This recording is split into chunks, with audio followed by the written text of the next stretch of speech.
মোৰ মৃত্যুৰ দিনা তুমি না কান্দিবা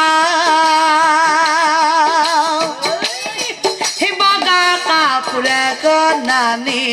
মুখ ঢাকি দিবা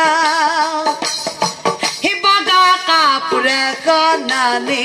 মুখ ঢাকি দিবা তোমালোকে না কান্দিবা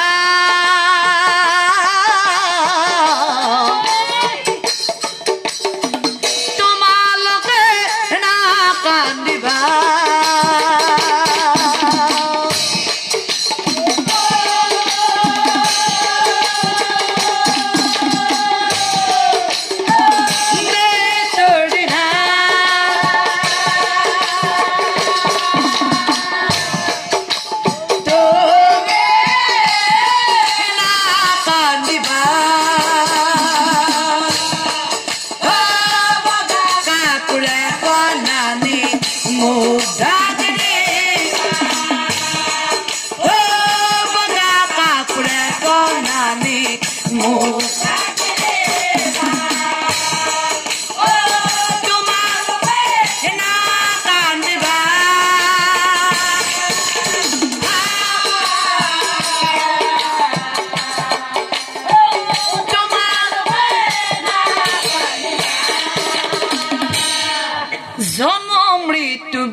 কালৰ হাততে লাগিব এদিন কালৰ আৰু পিতা সঁচাকে যদি মৃত্যু হয় তোমালোকে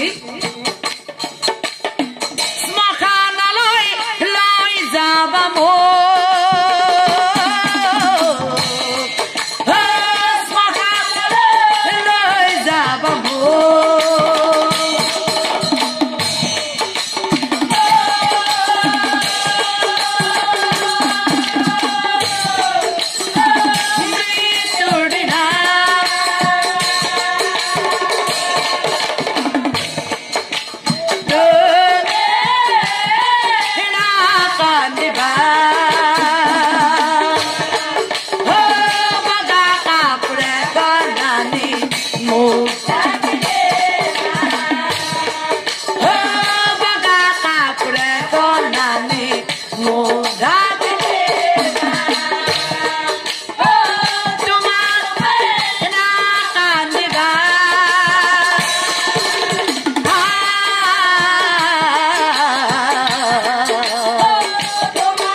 পিতা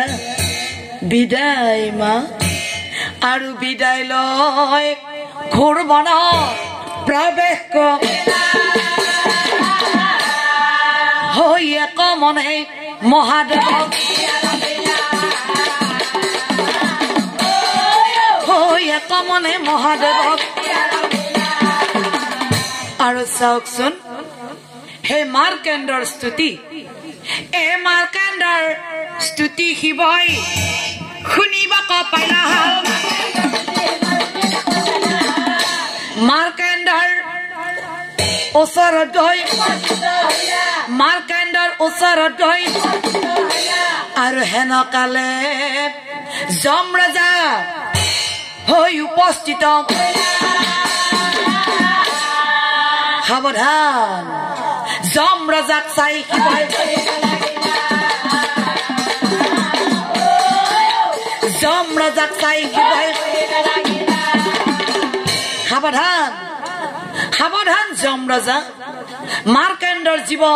সহজতে নিব নোৱাৰিবা তাক সৃষ্টি কৰিছো মই আৰু ৰক্ষা কৰিম মই গতিকে ইয়াৰ পৰা তুমি আঁতৰি যোৱা ইয়াৰ পৰা তুমি আঁতৰি যোৱা প্ৰভু মাৰ্কেণ্ডৰ আয়ুষ আৰু আজিৰ পৰাই নাই গতিকে জীৱ মই নিব লাগিব প্ৰভু এজামে বোলে জীৱ আজি লৈ যাম মই জীৱ নিবা মাৰ্কেণ্ডৰ জীৱ নিয়া কেনেকে জীৱ নিয়া কেনেকে জীৱ নিয়া খঙামতি শিৱ পাছে ধাৰণ কৰিলা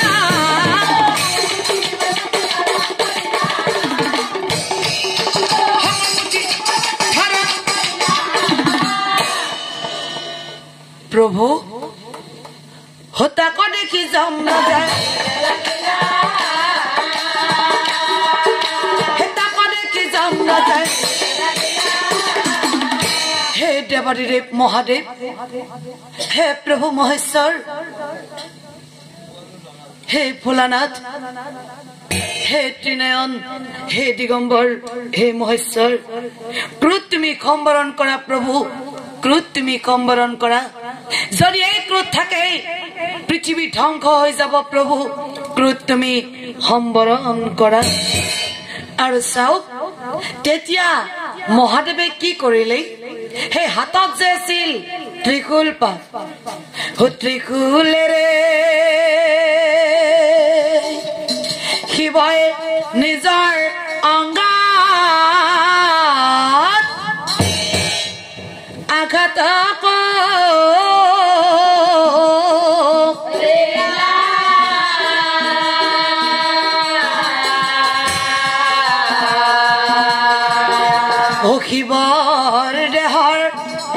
শিৱৰ দেহৰ এটুতে সেই মাৰ্কেণ্ড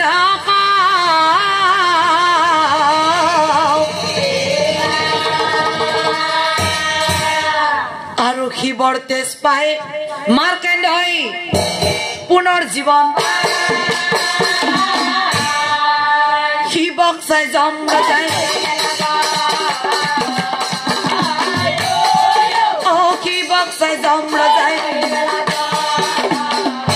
ধন্য ধন্য হলো প্ৰভু মই কাৰণ সৃষ্টিকৰ্তা হল ব্ৰহ্মাদেৱ পালন কৰ্তা হল বিষ্ণু আৰু সংহাৰ কৰ্তা হল স্বয়ং মহেশ্বৰ কিন্তু প্ৰভু আজি তুমি সংহাৰ নকৰিলা অসাধ্য সাধন কৰি মাৰ্কেণ্ডৰ মৃত্যুক তুমি জয় কৰি দিলা হে প্ৰভু ভোলানাথ আগতে তোমাৰ নাম আছিল 107টা যেহেতু অসাধ্য সাধন কৰি মাৰ্কেণ্ডৰ মৃত্যুক তুমি জয় কৰি দিলা গতিকে আজিৰ পৰাই মই তোমাক এটা নাম দিলো আজিৰ পৰাই তোমাৰ নাম হ'ব মৃত্যুঞ্জয় মৃত্যুঞ্জয় মৃত্যুঞ্জয় আৰু প্ৰভু ইয়াৰ লগে লগে আজিৰ পৰাই তোমাৰ নাম হল 108টা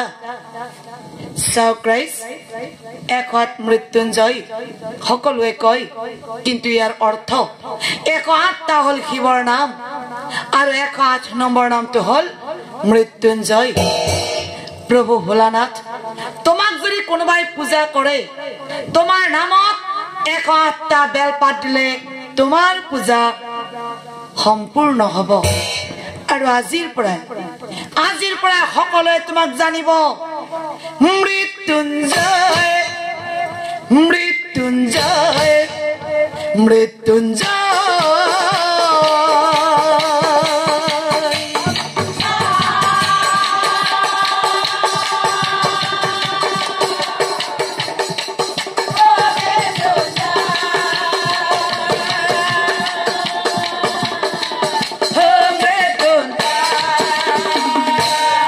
হৰি তোমাৰ শৰণে লইল শৰণ কত বছৰ